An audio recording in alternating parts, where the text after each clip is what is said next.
February 9th, 2008, a quiet morning in Sleman, Yogyakarta. A passerby discovers a lifeless body face down in a shallow roadside ditch. Beside him, a modest Honda Astrea motorcycle partially submerged. The man is Lambang Babar Purnomo, one of Indonesia's most respected archaeologists. Authorities call it an accident, but those who knew him whisper another word: murder. What secrets did Lambang uncover that may have cost him his life? Lambang was no ordinary academic. As an official at the Balai Pelestarian Peninggalan Purbakala, he was on the front lines of a quiet war, battling the powerful and secretive networks that trafficked Indonesia's priceless heritage. He was a meticulous man, a defender of history, and perhaps most dangerously, a truth teller. At one time, he single-handedly stopped the transformation of a Dutch colonial art building into yet another soulless shopping mall. In another act that stunned the art world, he recovered 5 priceless statues, long forgotten and gathering dust in the private closet of a famous collector, and returned them to the museum where they rightfully belonged. In the months leading up to his death, Lambang had begun pulling at the loose threads of a scandal that reached high into political and business circles. To a few trusted colleagues, fellow archaeologists, Lambang once confided that he was preparing to launch an investigation into the disappearance of 52 ancient statues, valued at over 1 trillion rupiah. But the deeper he dug, the closer he came to something he was never meant to find. It all started with missing statues. 6 ancient stone statues from the Radya Pustaka Museum in Solo vanished without a trace. Lambang, assigned as a forensic expert on cultural heritage, was brought in to identify the origin and authenticity of statues that had mysteriously resurfaced in the hands of international collectors. His findings pointed to an elaborate smuggling operation, one that involved forged paperwork, corrupt officials, and a trail of money that didn't stop in Indonesia. But this wasn't just about stolen statues. One of the buyers turned out to be a prominent Indonesian businessman, Hashim Jojo Hadikusumo, brother of future defense minister and current president Prabowo Subianto.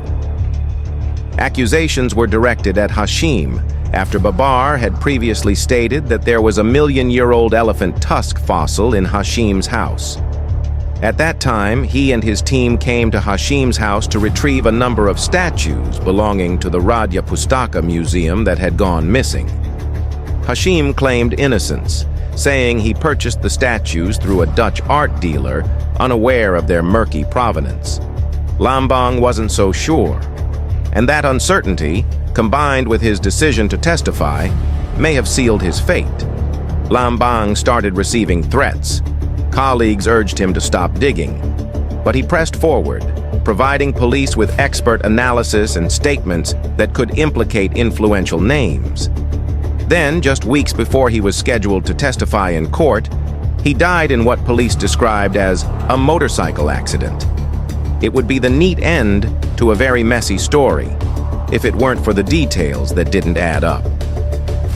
Before we dive deeper, make sure to like this video and subscribe to the channel for more true crime investigations.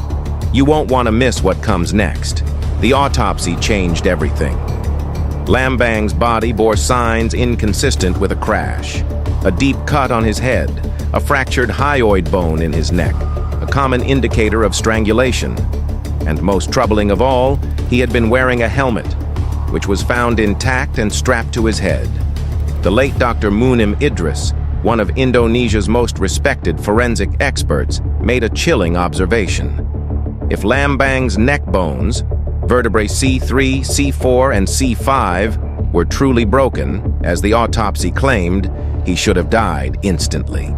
But according to an independent journalist's investigation, witnesses reported hearing Lambang groaning, crying out for help. An eyewitness account casts further doubt on the police's claim that Lambang's death was merely an accident. A domestic helper who lived nearby told reporters that she had heard a faint groan of pain coming from the garden behind the fence. It was 5 in the morning, and she had just begun watering the plants. Alarmed, she informed her employer, but instead of investigating, she was told to shut the door immediately. They feared it might be a trap set by robbers. Investigators initially shrugged it off. The case was quietly closed as an accidental death. But whispers grew louder in the archaeology community. A few brave colleagues stepped forward, revealing that Lambang had documented sensitive information days before his death, records that mysteriously disappeared from his office afterward. It was no longer just a case of a stolen heritage, but possibly a man's silence to protect a web of corruption. To this day, no one has been charged in connection with Lambang's death. The Arca theft case proceeded, but the true extent of the smuggling operation was never revealed. The Indonesian cultural world lost not just a guardian of the past, but also a man who might have exposed one of the biggest art crime syndicates in Southeast Asia. Lambang's final report, reconstructed from fragments found on his old laptop by his family, suggested that over 30 high-value artifacts had been illicitly moved out of state museums in a span of 5 years. Names were listed, some redacted, others chillingly clear, but the trail ran cold, and no official investigation followed. His death had sent a clear message to others: dig too deep, and history might bury you too.